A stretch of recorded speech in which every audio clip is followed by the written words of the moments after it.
नमस्कार, मी प्रतीक्षा. न्यूज मराठी 24/7 मध्ये आपलं सगळ्यांचं स्वागत आहे. एक नजर टाकूया आजच्या महत्त्वाच्या घडामोडींवर. पंढरपूरच्या भीमा नदीतील पाणी पातळी कमी झाली असून पुराचा धोका आता टळला आहे. पंढरपूरच्या भीमा नदीची वाढलेली पाणी पातळी आता ओसरायला सुरुवात झाली आहे. पंढरपूरतील पाणी पातळी काल मध्यरात्रीपासून कमी होत असून उजनी धरणातून होत असणारा 1,25,000चा विसर्ग आता 50,000वर आला आहे. तर उजनी धरणातून पुणे जिल्ह्यातून येणारा 2 लाखाचा विसर्ग आता 25,000वर आलाय. त्यामुळे साहजिकच पंढरपुरात येणारा पाण्याचा विसर्ग कमी होऊन पाणी ओसरायला सुरुवात झाली आहे. आज संध्याकाळपर्यंत चंद्रभागेचे पाणी हे घाटाच्या खाली पात्रात जाऊन पोहोचले असा अंदाज आहे. त्यामुळे पंढरपुरात असणारा पुराचा धोका आता टळला आहे.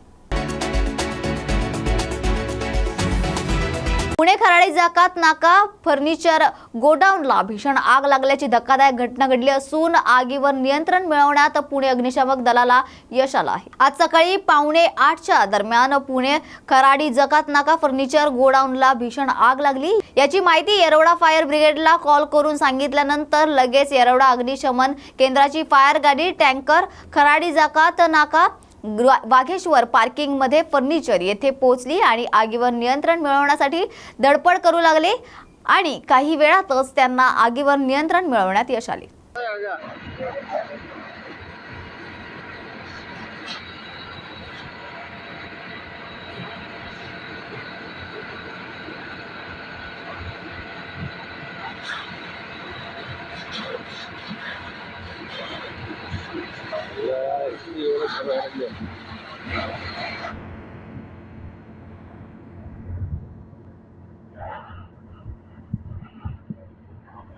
आज सकाळी 7:45च्या दरम्यानमध्ये येरवडा फायर ब्रिगेडला कॉल आल्यानंतर वाघेश्वर पार्किंग खराडी जकात नाका या ठिकाणी आगीची घटना घडली. गोडवान मोठ्या प्रमाणात आग लागलेली आहे. या ठिकाणी PMRD पुणे महानगरपालिका, धानोरी अग्निशामक केंद्र, हडपसर अग्निशामक केंद्र, त्याचप्रमाणे नायरू fire brigade, Hadapsar fire brigade या सर्व घटनास्थळी दाखल होऊन आज या ठिकाणी मोठ्या प्रमाणामध्ये मटेरियल शेडमध्ये लाकडाचे गोडाऊन असणाऱ्या फर्निचर या सर्व फायर ब्रिगेडच्या जवानांच्या थ्रू सगळ्यांना ही पुणे महानगरपालिका JCB याच्या सहाय्याने आग विझवण्याचं काम चालू. दिल्ली पुढे कधीही झुकणार नाही म्हणणारे आज दिल्लीत का गेलेत असा सवाल राम कदम यांनी उपस्थित केला. त्याचबरोबर उपाटाचे उद्धव ठाकरे दिल्लीला गेले. ते बोलता मला सत्तेचा मोह नाही, मग कशाला दिल्लीला गेलेत असा सवाल त्यांनी उपस्थित केलाय. तसेच ते बोलतात मला सत्तेचा मोह नाही, मात्र मुख्यमंत्री स्वतः झालेत. मी दिल्ली पुढे कधीही झुकणार नाही म्हणणारे आज दिल्लीत काय फेरफटका मारायला गेलेत का असा टोला देखील त्यांनी यावेळी लगावलाय. उबाटाचे नेते पक्षप्रमुख माननीय उद्धव ठाकरेजी दिल्लीला गेले. त्यांची आपण अनेकदा विधानं ऐकली असतील की त्यांना सत्तेचा मोह नाही, पण मुख्यमंत्री होताना मात्र स्वतःच झाले. दिल्ली पुढे झुकणार नाही. मग आता दिल्लीला कशाला गेलेत? फिरायला? मग त्यांनी कुठे जावं हा त्यांचा व्यक्तिगत प्रश्न आहे. पण बोलायचं एक आणि वागायचं दुसरं, याला काय म्हणतात? म्हणजे एका ठिकाणी म्हणायचं की त्यांचं हिंदुत्व असली आहे, मग बांगलादेशमध्ये आमची मंदिरं तोडली जात आहेत, लोकांचं रक्त तिथे वाहत आहे, तरी आपण गप्प आहात.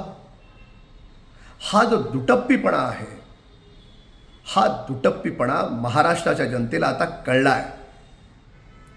जसं लोकसभेच्या निवडणुकीमध्ये पाकिस्तानचे झेंडे नाचवत तुम्ही निवडून आलात, हे स्वर्गीय बाळासाहेब ठाकरेंना मानणारा निष्ठावंत कार्यकर्ता कधीच सहन करणार नाही आणि तुम्हाला या विधानसभेत तो नक्की धडा शिकवेल.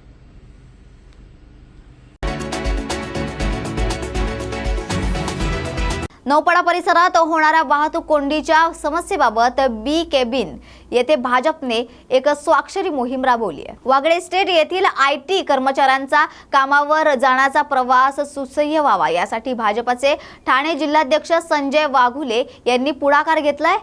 TMT बस सेवेत वाढ करावी आणि बेशिस्त रिक्षा चालकांवर कारवाई करावी यासाठी भाजपच्या वतीनं बी केबिन येथे आज स्वाक्षरी मोहीम राबवण्यात आली आहे. या मोहिमेला प्रवाशांचा उत्स्फूर्त प्रतिसाद मिळाला आहे. गेले अनेक दिवस शेअर रिक्षा चालकांच्या काही मागण्या आहेत आणि त्या मागण्यांचा बोर्ड या ठिकाणी त्यांनी लावला होता.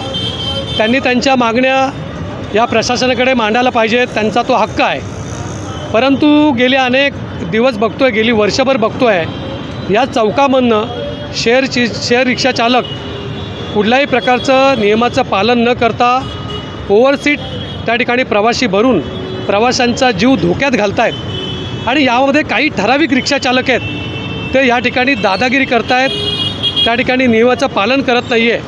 3 दिवसापूर्वी शेअर रिक्षा चालकांनी अचानक संप पुकारला आणि त्यामुळे मग TMT व्यवस्थापक असतील, आयुक्त असतील, त्यांनी या ठिकाणी गेल्या 2 दिवस जवळजवळ 50 बसेस या भागातनं वाघेस्टेट भागामध्ये मोठ्या प्रमाणात IT हब निर्माण झाल्यामुळे नोकरदार वर्ग हा वाघेस्टेट भागामध्ये मोठ्या प्रमाणात जातो आहे.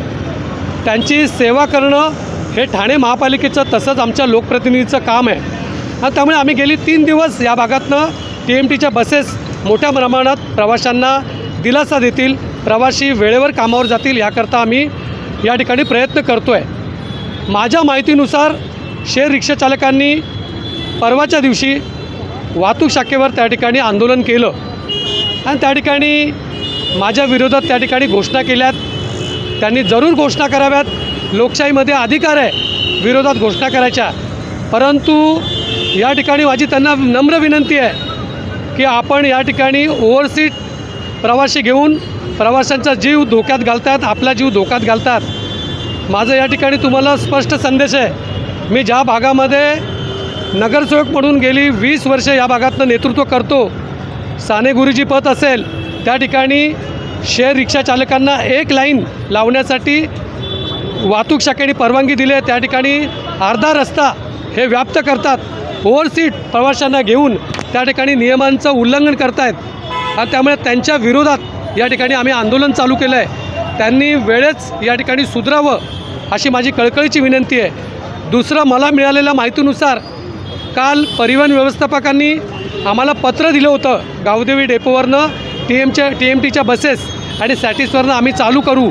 गावदेवी डेपोवरनं 2 बसेस चालू केलेल्या आहेत, परंतु या बसेस अपुऱ्या आहेत. आणि काल मिळालेल्या माहितीनुसार काही वाघेस्टेट भागातले लोकप्रतिनिधी, मी आत्ता नाव घेणार नाही, त्यांचं नाव लवकरच उघड करतो, त्यांनी परिवहन व्यवस्थापकाला धमकी दिली आहे की आपण बिक्याबिन भागातनं बसेस सोडू नये.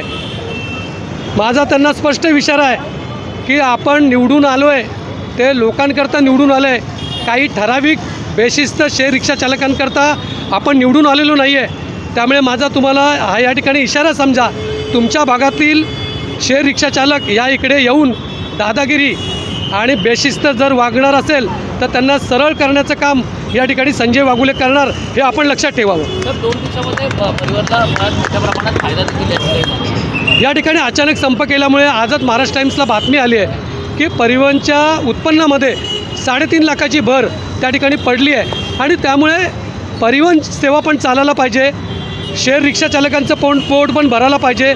शेअर रिक्षा चालकांनी 3 प्रवासी घेऊन या ठिकाणी त्यांनी त्यांचा धंदा करावा, आमचा त्यांना विरोध नाही आहे. परंतु वाहतूक पोलिसांच्या डोळ्यासमोर जर ते 5-5 प्रवासी घेऊन प्रवाशांचा जीव धोक्यात घालणार असाल तर त्याला आमचा स्पष्ट विरोध राहील. आणि वाहतूक शाखेच्या पोलिसांना आणि RTOला माझी नम्र विनंती आहे की सकाळी 8 ते 11 या भागामध्ये आपली गस्त वाढवावी. तर या होत्या आजच्या महत्त्वाच्या घडामोडी. अशाच महत्त्वाच्या घडामोडींसाठी पाहत रहा न्यूज मराठी 24/7.